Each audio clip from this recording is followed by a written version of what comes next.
So the first application of propositional logic that we are going to look at is that of translating English sentences.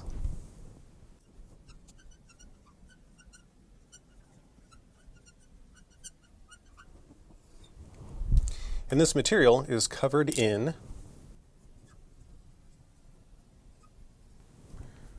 Rosen section 1.2.2. So in this application, we're going to see that all of this theoretical groundwork that we've built up so far is going to allow us to take an English sentence and translate it using the symbols and formalism that we have covered so far. And the very nice thing about this is because then when we have a mathematical representation of an English sentence, then it becomes machine readable. And when it's machine readable, that means that you can design software to then manipulate and operate on and understand the different sentences. So let's go ahead and look at our first example of one of these.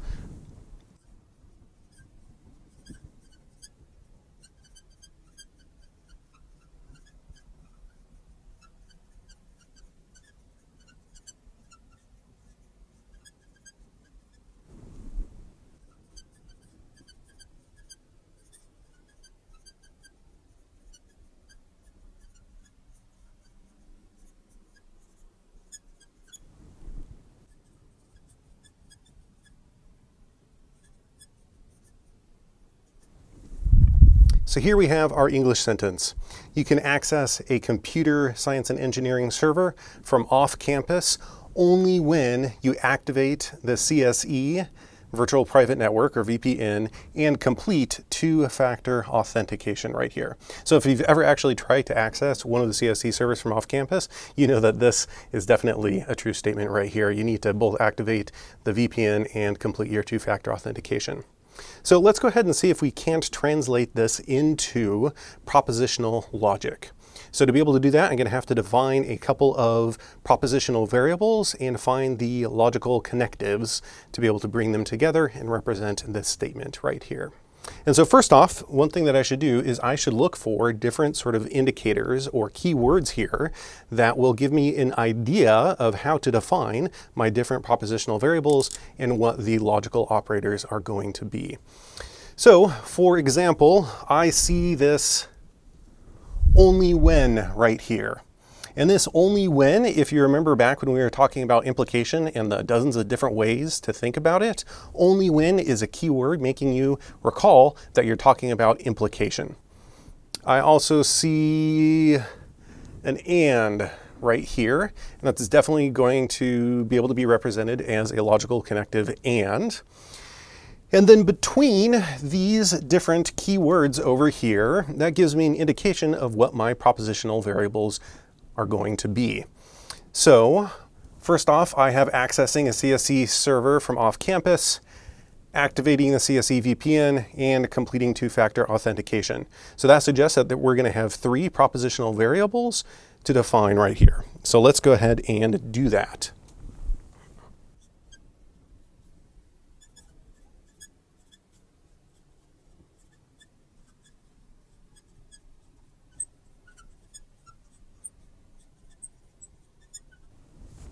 I'm going to let P be the propositional variable. You can access a CSE server from off campus. I've picked that because it is right next to, right adjacent to one of those keywords, and that is making me think of a logical operator.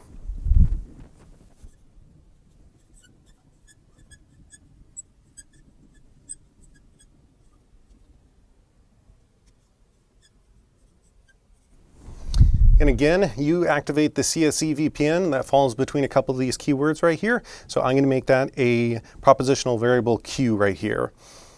And it indeed is a logical proposition. It's a declarative statement that is either true or false, but not both.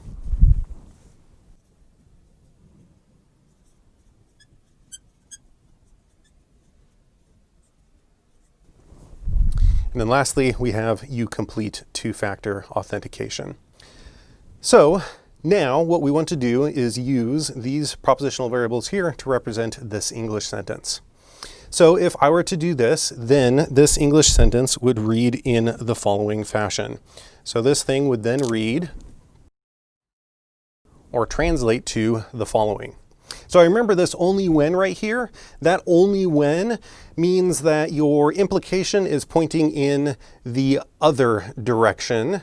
So it's saying if all of this stuff, then you can access a CSE server from off campus. So I know that the implication right here on the right-hand side is going to contain or point to you can access a CSE server from off campus. And that was my propositional variable P right here.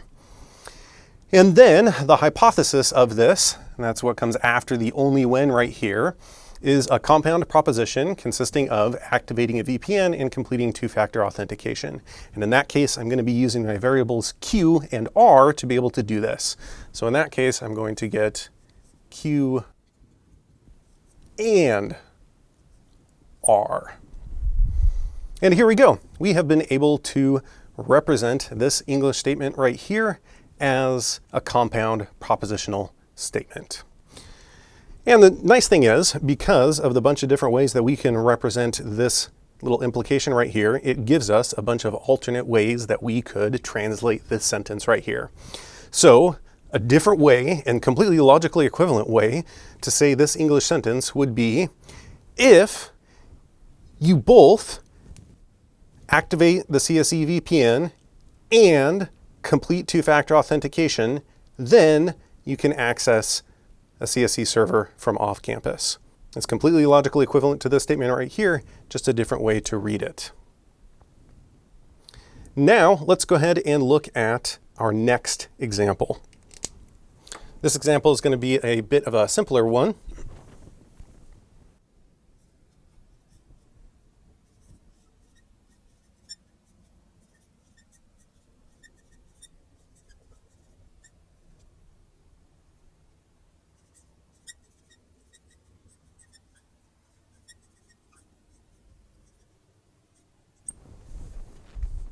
You can't walk and chew gum at the same time. So you can't walk and chew gum at the same time. So here again, if we want to translate this into a logical proposition, I once again have to look for the different keywords for operators so I can help define and find my logical variables. So I see an and right here, and I also see a can't right there. And because of the peculiarities of the English language, I know that this can't right here is meant to apply to this entire part of the statement right here, the walking and chewing gum at the same time. So, once again, I can define my logical variables by looking where I can find logical propositions that fall between them. So here, you can't walk. So let's go ahead and define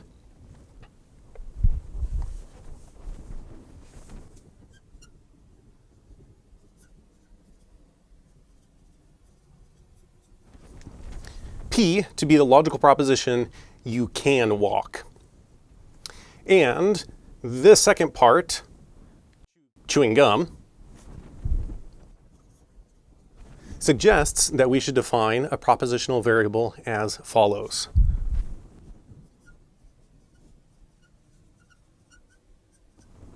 You can walk. So here, if I wanted to translate this English sentence into a compound propositional logic expression, I could do so as follows. So this sentence right here would then become the following. It would become, well, let's see here. You can't walk and chew gum at the same time. So you can't walk and chew gum at the same time. You can't do both of those. Great.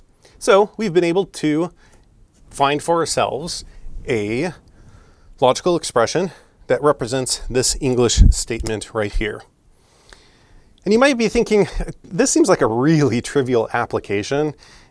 all I'm simply doing is, finding little expressions right here to represent sentences. How is this actually going to be useful? Well, recall in the beginning of this, I had mentioned that once you get it into this kind of formalism, mathematically representable, that means it becomes machine readable. And so, for example, there exists computational packages that allow you to be able to operate on these things right here. So for example, one of them is referred to as NLTK. NLTK is a Python package that does a lot of natural language processing, but I'm going to take advantage of its ability to manipulate logic in this instance. So let's go ahead and fire up my favorite IDE PyCharm over here, and I'm going to import NLTK and the logic parsers in there. And the very nice thing is let's go ahead and take this statement right here. Now that we have been able to translate this into a logical expression, I can input that into NLTK and call it an expression. So I'll call that E1. And then after that, you can then work on these things and manipulate them. So, for example, you might be interested in finding other logically equivalent compound propositions to this one right here. So let's, for the fun of it, make another expression that looks like not P or not Q. And we'll call that expression 2. And now, because NLTK has built into it understanding of these different logical operators, because they're all defined simply in terms of truth tables, it can go ahead and try to figure out whether or not this particular statement, E1, and E2 are logically equivalent or not. Basically, behind the scenes, what it'll do is write down a couple of truth tables for these things and see whether or not they're all the same.